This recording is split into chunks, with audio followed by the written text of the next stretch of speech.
You want to be married? Here are some things that you can do prior to getting married. The first thing that I would have to say is premarital counseling. Premarital counseling is so important. You get to hear your spouse's goals, dreams, desires, what's on his heart, what's on her heart, the things that you are planning to do, the things that you think marriage is. What is marriage? What is love? What does God says about marriage? What does God says about love? What does God says who I am in the marriage? How am I supposed to be in a marriage? How am I supposed to be for myself before I can even take a vow to get married? So premarital counseling is so important. It's so valuable. It's so necessary. We don't only go to counseling when things are going wrong, but we go to counseling when things are going right, right? Counseling is not just for when bad things are happening. Counseling is when good things are happening as well. So the next thing that I would have to say is learn each other's communication style. We all were raised differently. We all have different things that's embedded in us, whether it's from our experiences, whether it's from our upbringing, whether it's from our grandma, grandpa. We all have different communication styles. So learning your spouse's communication style is so important. Sometimes we get easily offended. Sometimes we feel like the person is out to attack us because of the way that they're communicating, because it's not in the way that we communicate, and we just automatically feel like it's wrong, it's wrong, it's wrong. But maybe it's just this person, this is how they communicate, and this is how I communicate, and it's not what I'm used to. So let me try to learn and understand the way that you communicate so that I can effectively communicate with you in a way that it's not causing conflict, in the way that it's not causing confusion. I understand how you communicate. You understand how I communicate. So let's meet in the middle. Let's compromise. Let's communicate in this way so that we both can be at a level where we agree, where we both can be at a level where we understand. The Bible says, how can two walk together unless they agree? So understanding each other's communication styles is so important. The next thing that I will have to say is practice conflict resolution.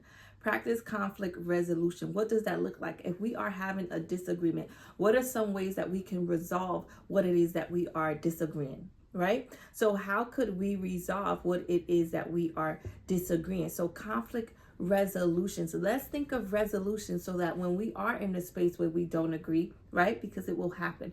When we are in a space where we may not see eye to eye or your perspective may be different, how can we resolve this? What are some tools and some strategies and some things that we can do so that if we are in a disagreement, we can now resolve this? Because what's a disagreement without resolution, right? What's a disagreement without resolving? What's a disagreement without understanding? What's a disagreement without a conversation, right?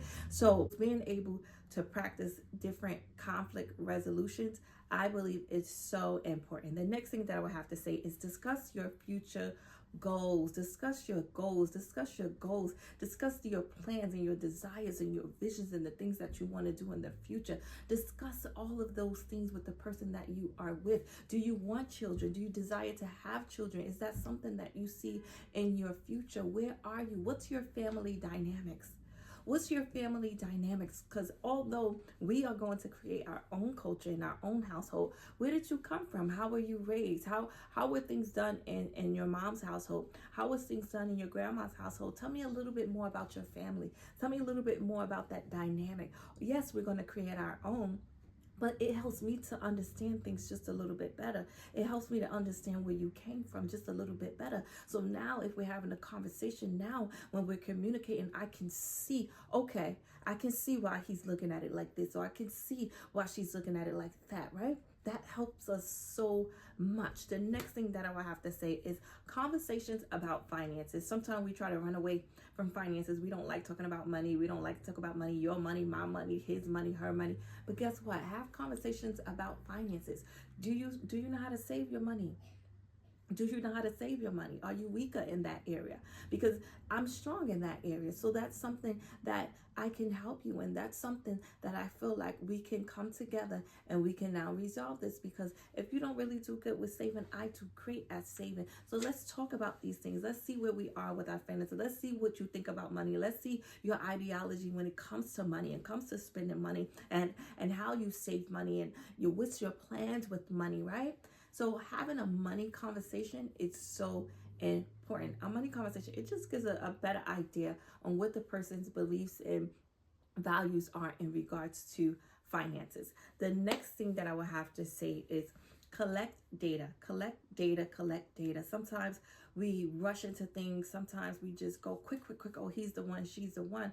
But let's collect a little bit of data, right? How is he in the season when he loses a loved one? How is he in the season where he loses a job? Or how is he in the season where he doesn't feel his happiest? How is he in a season where he doesn't feel that confident? How is he in different seasons? We won't know that if we don't take the time to see. We won't know that if we're not patient through those seasons. We won't know. So collecting data is like study. You will always be a student to your spouse. You will always forever be learning your spouse. We change, we grow.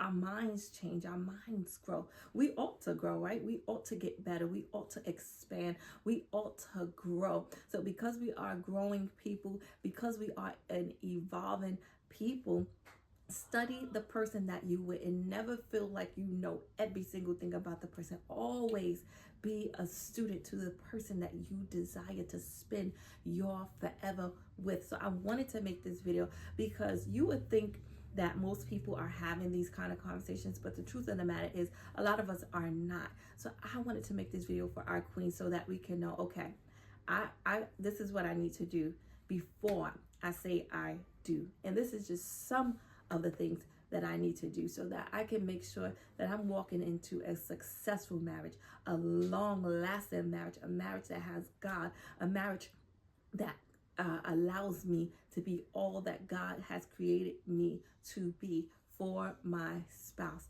I love you, and I'll see you on the next one.